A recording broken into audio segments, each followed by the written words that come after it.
10 सितंबर 2013। 24 साल की लड़की Varkha Rani was very happy this day. She was newly married. उसका पति एक एनआरआई था। वो इंग्लैंड में रहता था एंड फाइनली अपनी शादी के 6 महीने बाद वो भी अपने पति के पास जा रही थी, अपने घर अपने पति के साथ रहने, अपनी नई ज़िंदगी शुरू करने। उसके मन में बस यही ख्याल होंगे कि कैसे अब उसकी life was completely going to change. वो एक नई कंट्री में जाकर रहेगी, अपने पति के साथ अपनी लाइफ बिल्ड करेगी और खुशी से रहेगी। ये सारे सपने उसने देखे तो थे, but she was completely unaware कि उसके ये सपने कभी पूरे ही नहीं होने वाले थे।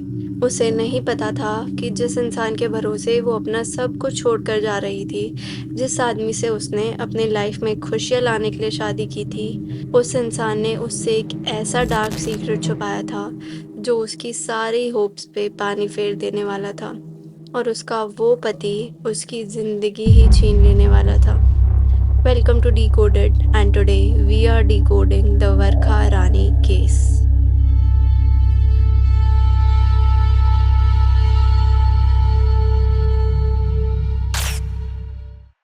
Jasvir Ramginde was a 30-year-old young man जो रहता था इंग्लैंड के वॉल्सॉल टाउन में। वहाँ पे वो एक बैंक में एक वेल रेप्यूटेबल पोस्ट पे जॉब करता था एंड वहाँ अकेले रहता था। उसकी फैमिली इंडिया के पंजाब में रहती थी। उसके पास अच्छी जॉब थी, इंग्लैंड में अपना घर था, अपनी गाड़ी थी। He was a well settled man. कमी थी तो बस एक लाइफ पार्टनर की, एंड उसकी इसी कमी को पूरा करने के लिए उसकी फैमिली चाहती थी कि वो एक अच्छी सी लड़की ढूंढकर अब शादी कर ले। बट जसवीर शादी के लिए रेडी ही नहीं था। बट एक दिन फाइनली उसने शादी करने के लिए अग्री कर लिया। इन अक्टूबर 2012 वो इंडिया आया और अराउंड 14-15 लड़कियों से मिला भी, बट उसे कोई पसंद ही नहीं आई। एक दिन जसवीर के किसी रिश्तेदार ने उसके पेरेंट्स को एक मैट्रिमोनियल साइट पे एक लड़की की प्रोफाइल दिखाई जो उन्हें बहुत पसंद आई। इवन जसवीर ने जब उस लड़की की प्रोफाइल देखी तो ही वॉज इम्प्रेस्ड। वर्खा रानी पंजाब के नवान शहर में रहती थी। She was 24। उसके पास इंफॉर्मेशन टेक्नोलॉजी में डिग्री थी और उसके अलावा भी 3 और डिग्रीज थी। Overall she was very intelligent and skilled girl. उसने अपनी पढ़ाई पूरी कर ली थी एंड अब उसके पेरेंट्स चाहते थे कि वो एक अच्छे से लड़के से शादी करके सेटल हो जाए, और इसीलिए उन्होंने एक मैट्रिमोनियल साइट पे उसकी प्रोफाइल बनाई थी। वर्खा की प्रोफाइल ही जसवीर को बहुत अच्छी लगी थी एंड एक मीटिंग फिक्स हुई बिटवीन द फैमिलीज। सब कुछ अच्छा रहा। वर्खा और जसवीर दोनों ने शादी के लिए अग्री कर लिया और 28 मार्च 2013 को दोनों की शादी हो गई। फाइनली जसवीर के पेरेंट्स की एक इच्छा पूरी हो गई एंड वर्खा के parents were also very happy. As soon as the wedding finished, Jasveer थोड़े ही टाइम में वापस इंग्लैंड चला गया क्योंकि उसे बस अपनी शादी के लिए लिमिटेड छुट्टियां मिली थी। बट वर्खा उसके साथ नहीं जा पाई क्योंकि उसका वीज़ा अभी तक नहीं लगा था। She had no other option, उसे वेट करना पड़ा and finally after 5 long months उसे वीज़ा मिल गया एंड वो 10 सितंबर 2013 को अपनी नई लाइफ शुरू करने के लिए निकल गई। अराउंड 1 महीना बीत गया। इट वॉज 12 अक्टूबर 2013। रात का टाइम था और जहाँ जसवीर का घर था उस पूरे एरिया में एक अजीब सी स्मेल एकदम से आ रही थी। उसके घर के पास एक क्रेमेटोरियम था। क्रेमेटोरियम इज़ अ प्लेस जहाँ डेड बॉडीज़ को जलाया जाता है। तो उस एरिया के लोग एक डेड बॉडी के जलने की स्मेल से बहुत फेमिलियर थे, और इस रात को भी जो स्मेल आ रही थी वो वही सेम स्मेल थी। स्ट्रेंज थिंग वॉज कि उस दिन उस क्रेमेटोरियम में कोई बॉडी आई ही नहीं थी, इसलिए वहाँ से कोई धुआं भी नहीं आ रहा था। बट धुआं आ रहा था जसवीर के घर से। उनके नेबर्स को ये बात बहुत स्ट्रेंज लगी। उन्होंने जाकर पूछा भी तो जसवीर टोल्ड देम कि वो घर का कूड़ा जला रहा था। बट ये स्मेल बढ़ती ही जा रही थी and they felt a little weird. तो neighbours decided to call the police. Police Jasvir के घर गई एंड सेम चीज़ जसवीर ने बोली कि वो अपने घर की भट्टी में कूड़ा जला रहा था। पुलिस ने थोड़ी बहुत चेकिंग की घर की, बट एज काफ़ी रात हो चुकी थी तो वो वहाँ से जल्दी ही चले गए। जस्ट इस इंसिडेंट के थोड़ी ही देर बाद जसवीर पुलिस स्टेशन पहुंचा अपनी वाइफ वर्खा की मिसिंग रिपोर्ट लिखवाने, एंड ही टोल्ड देम कि कैसे वर्खा ने उसका यूज़ किया ताकि वो इंग्लैंड आ सके एंड अब वो उसे छोड़कर भाग गई, और ये रिपोर्ट लिखवाकर वो वापस घर चला गया। It was the next day now. सुबह हुई 13 अक्टूबर 2013, और दोबारा वो स्मेल उसके नेबर्स को आई तो again they inform the police. Police ने अब आकर जसवीर के घर की अच्छे से तलाशी ली, बट उन्हें ऐसा कुछ दिखा नहीं। जैसे ही वो वहाँ से जाने लगे, एक लेडी पुलिस ऑफिसर की नज़र उसकी भट्टी पे पड़ी एंड उसने एकदम से उसे खोला एंड उसके अंदर उन्हें दिखा एक human school, a dead and burned human body. Immediately Ginde को अरेस्ट किया गया। इन्वेस्टिगेशन शुरू हुई। पहले तो पुलिस वॉज वेरी अनश्योर कि ये बॉडी किसकी थी, एज वो बहुत जल चुकी थी। उसका चेहरा या कुछ भी पहचान में आ ही नहीं सकता था। बट एक चीज़ कंफर्म थी कि वो एक लड़की थी, एज उसमें बैंगल्स एंड ज्वेलरीज भी मिली थी। Ginde was not ready to admit anything. वो कॉन्स्टेंटली पुलिस से झूठ बोलता जा रहा था। पुलिस उसके नेबर्स और फ्रेंड्स सबसे अच्छे से पूछताछ कर रहे थे।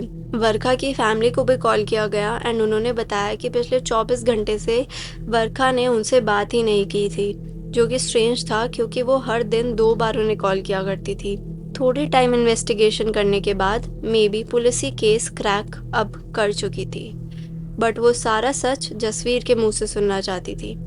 पहले जसवीर कॉन्स्टेंटली यही स्टोरी पुलिस को सुना रहा था कि बरखा उसका यूज करके उसे छोड़कर कहीं भाग गई है, बट आफ्टर सम टाइम ही ओपनड अप। उसने पुलिस को बताया कि बरखा ने इंडिया से आने के लिए उसका यूज़ किया एंड जब उसे ये बात पता चली तो उनके बीच में एक झगड़ा हुआ एंड 12 सितंबर की रात को झगड़ा इतना ज़्यादा बढ़ गया कि उसने पास में रखे वैक्यूम क्लीनर के पाइप से उसका गला दबाकर उसकी जान ले ली।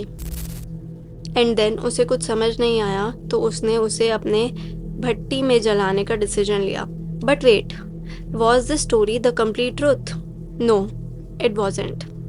ये पूरा सच था ही नहीं। पुलिस को इस मर्डर के पीछे का असली रीज़न ऑलरेडी पता था, बट वो ये जसवीर के मुंह से ही सुनना चाहते थे। एंड आफ्टर सम टाइम ही कन्फेस्ड द ट्रूथ। वो ट्रुथ जो उसने अपने पेरेंट्स, अपनी फैमिली और अपनी वाइफ सबसे छुपा कर रखा था। पेरेंट्स के प्रेशर में आकर जसवीर ने वर्खा से शादी तो कर ली थी, बट वो शादी करना ही नहीं चाहता था। एक्चुअली वो किसी लड़की से शादी नहीं करना चाहता था। Ginde was homosexual. He was sexually attracted towards boys. ये बात उसे अपने टीनेज से ही रियलाइज़ हो चुकी थी, बट इंडिया में रहते हुए उसकी ये किसी को बताने की हिम्मत ही नहीं हुई। जब वो इंग्लैंड आया तो वहाँ being a gay was not a taboo. वहाँ उसने गे क्लब्स भी ज्वाइन किए। He also had a gay partner and उसके कुछ क्लोज फ्रेंड्स को उसने ये बात बताई भी हुई थी। बट वो किसी भी हालत में ये राज अपने माँ बाप को पता नहीं चलने दे सकता था। बरखा इंग्लैंड गई इतनी होप्स और एक्सपेक्टेशंस लेकर, बट वहाँ Jasveer was behaving completely different. 1 महीने तक भी they had no physical relationship and इसलिए बरखा को बहुत डाउट हुआ एंड उसने उसके devices like mobile and tabs check किए तो ultimately she got to know this truth. And जब वर्खा ने उसे कन्फ्रंट किया कि वाई ही रिवेंड हर लाइफ तो सब झगड़ा हुआ। वर्खा ने गिंडे को ये बोला कि वो उसका ये डार्क सीक्रेट अब अपने और उसके घर वालों को भी बता देगी एंड गिंडे किसी भी हालत में ये नहीं होने दे सकता था। And then he decided to take her life. उसका वैक्यूम क्लीनर के पाइप से गला दबाने के बाद वो पेट्रोल पंप गया। उसने वहाँ से पेट्रोल ख़रीदा एंड फिर उसने उसे उस भट्टी में जला दिया। बस एक शर्म की वजह से, अपनी सच्चाई छुपाए रखने के लिए उसने वर्खा से उसकी ज़िंदगी छीन ली। अगर उसने पहले ही अपनी रियलिटी एक्सेप्ट करके अपनी सच्चाई सबको बता दी होती तो वर्खा आज ज़िंदा होती। 3 महीने तक कोर्ट में ट्रायल चला एंड जसवीर को लाइफ इम्प्रिजनमेंट की सज़ा दी गई और जज ने ये भी बोला कि 21 साल तक उसे कोई बेल भी नहीं मिलेगी। As this case was very unfortunate. उनका कहना था कि वर्खा अपना सब छोड़कर जसवीर पे ट्रस्ट करके अलग कंट्री आई थी एंड उसने जो उसके साथ किया वो बहुत ही इनह्यूमन और क्रूअल था। एंड ऑल्सो बाद में भी he was not that guilty and उसने कॉन्स्टेंटली झूठ बोला। इंडिया में वर्खा की फैमिली वॉज डिवास्टेटेड। उन्होंने सोचा था कि वर्खा वहाँ जाकर अपनी लाइफ में बहुत कुछ बड़ा करेगी। उन्होंने ये भी बताया कि वर्खा घर की सबसे लाडली बेटी थी। They were all very fond of her. This case was truly unfortunate. Jasvir ने अपना एक सच छुपाने के लिए बेचारी वर्षा से उसकी लाइफ छीन ली। वो सच जो वो अपने घर वालों से छुपाना चाहता था, अब वो सच सारी दुनिया के सामने है।